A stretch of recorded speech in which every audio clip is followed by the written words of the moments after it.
All right, welcome back to the channel, everyone.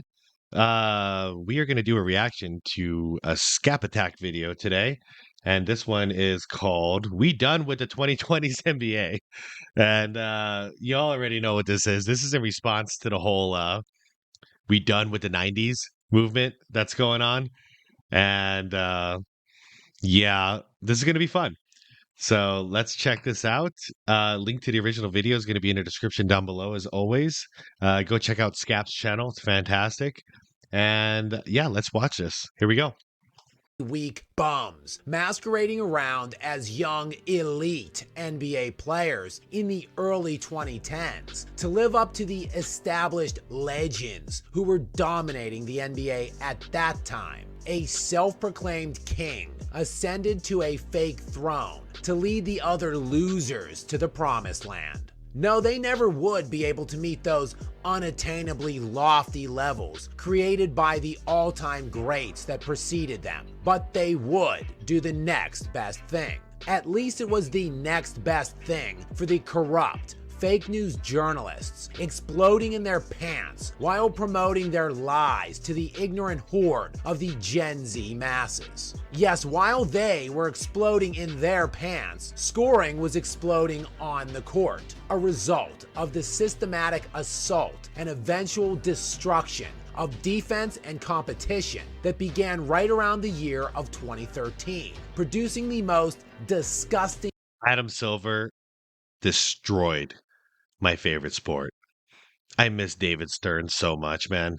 product in the history of professional basketball in the United States of America, the decade of the 2020s. And it has been a decade highlighted by rapid statistical enhancement, with 4-year nightly averages thus far of 113 points per game, which makes it the highest scoring decade since the 1960s. The 60s, a decade with unimaginable individual statistical accomplishments, which today are universally met with ridicule and resentment, while the players of that era have had asterisks slapped on all of their accomplishments. Oh yeah, we're gonna look back at this generation and we're gonna like discredit it same way we did the 60s basketball, because you're not allowed to play defense, then we don't care how many points you score. It's just, you know, if you couldn't play defense in football, would we care? If somebody could just, just hand the ball off and just run straight to the end zone with no opposition, would it really be impressive? I don't think so. What made guys like Barry Sanders so impressive was the fact that they would bounce off of the hits and still find their way to the damn end zone. Which is exactly the type of treatment the players in today's era should be encountering. A pathetic, pampered group of entitled losers, led of course by the chosen one, who started it all. A guy whose bag is so minuscule, he's sporting a 37% shooting percentage outside of 3 feet from the basket for his now 21-year career and counting. No left hand. Yeah, the man. bagless one's go-to move is to lower his head and charge into the basket. A tactic which has failed more oftentimes than not when the lights are at their brightest. The undisputed leader of a generation who in his prime as a back-to-back league MVP was soiling in his pants while getting locked up by a 5'11" defender and being outplayed by a 6'2" bench player. I know, man. JJ Barrera killed him, and Jason Terry killed him, man. Two little guys, two little guys, and LeBron is a beast. But these little guys dominated him like little chihuahuas. And speaking of getting destroyed by a 6'2" player, also featured in this era, the greatest shooter of all time, Steph Curry, who can't even dunk a basketball, yet beat LeBron James head-to-head in 3 NBA Finals in a 4-year span. Come on, chime in. Uh, Steph, when he was younger, he could dunk, right? Like, not probably not well, but I think Steph could dunk, right? If Kevin Johnson could dunk the ball, I'm pretty sure Steph could. leaving James to answer just one question as it pertains to the baby-faced assassin. Tell me how my ass tastes. And along for the ride on Little context for those who don't know. Uh, After all the crap that went down between Shaq and Kobe, and then Shaq went to Miami and they won a championship.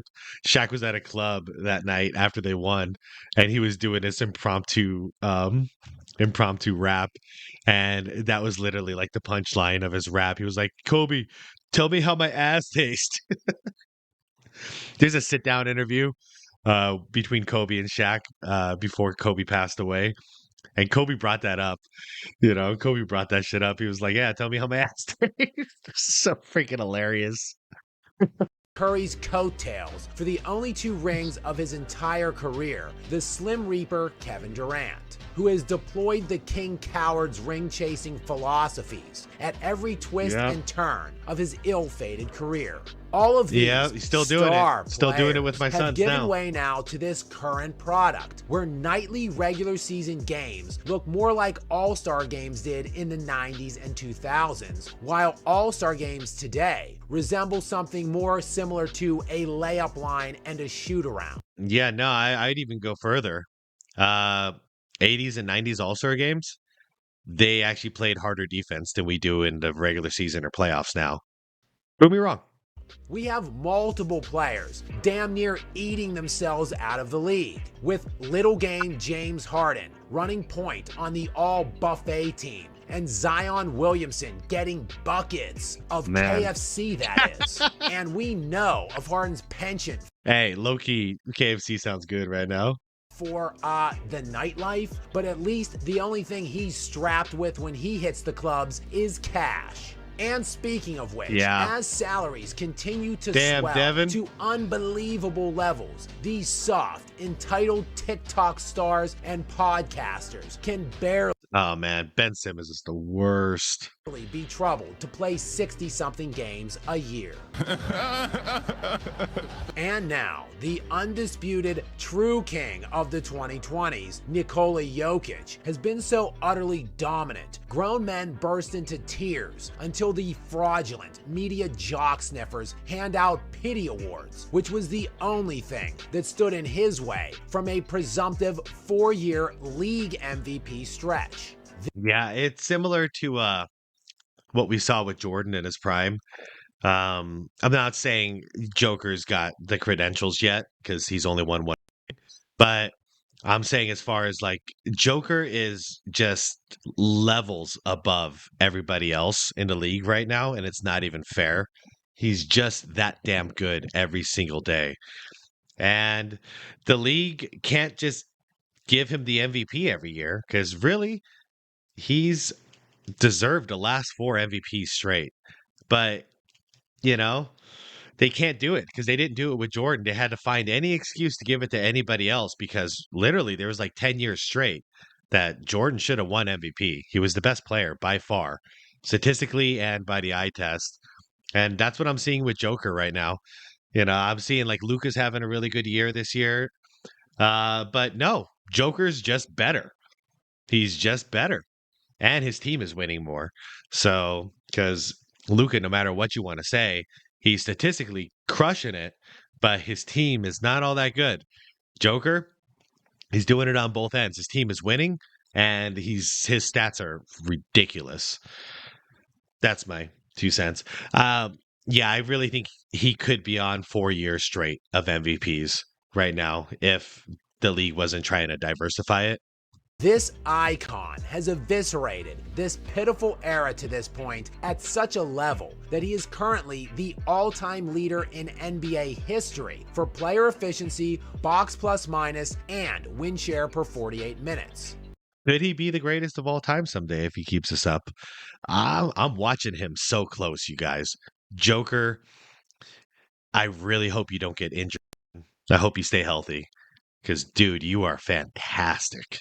And yet, at 6'11", he can barely dunk a basketball. I know. At least in the previous eras throughout NBA history, the other all-time greats actually beat their plumbers in the 2020s. The plumbers are dominating the league. You know what's scary about Joker? is because he's already so slow and he can't jump like an inch off the ground. If he stays healthy, that means his prime could last until he's 40 because he's not relying on jumping or any athleticism whatsoever. He's just the most fundamentally sound dude we've maybe ever seen. With Luka Doncic now posting career averages of 29 points per game, 8.5 rebounds, and 8 assists by just the age of 24, while he has already openly acknowledged how much easier the NBA is now than the Euro League. It's a complete crap. We have career layup merchants stat padding their ways to obscene scoring thresholds while bricking and airballing anything What are you thinking? What, LeBron? What are you thinking? other than a Think you're layup or a Steph? dunk, and loafing their overrated asses all over the court on defense.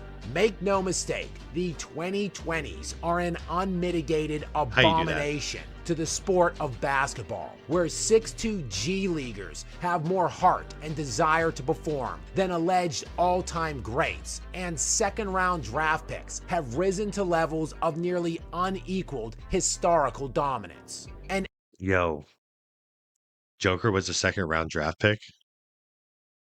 Is that real? For real?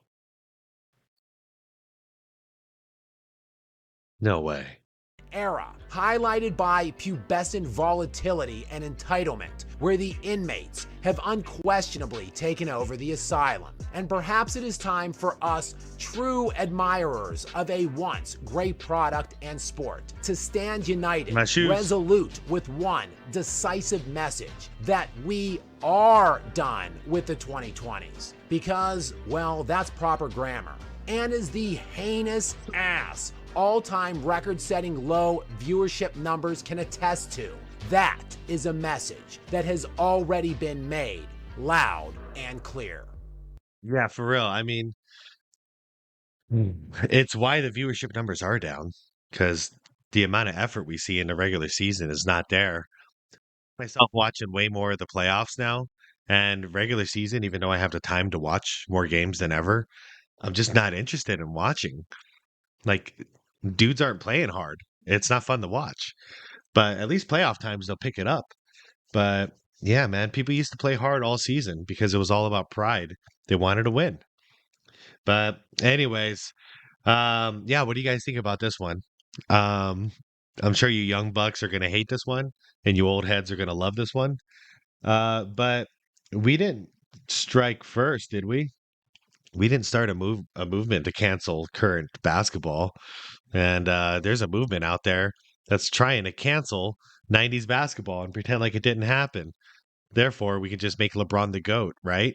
Because then if the 90s didn't happen, then the GOAT never existed. So let's just erase history. Cool. Cool. Now we're going to fight back on that shit. Anyways, link to the original video is down below. This is Scap Attack. And yeah, I'd appreciate it if you left me a comment down below. Let's discuss this. Shoot me a like while you're at it. That would really help this video. And subscribe to the channel if you like the content. I appreciate you watching. I'll see you all in the next one. We done with the 2020s.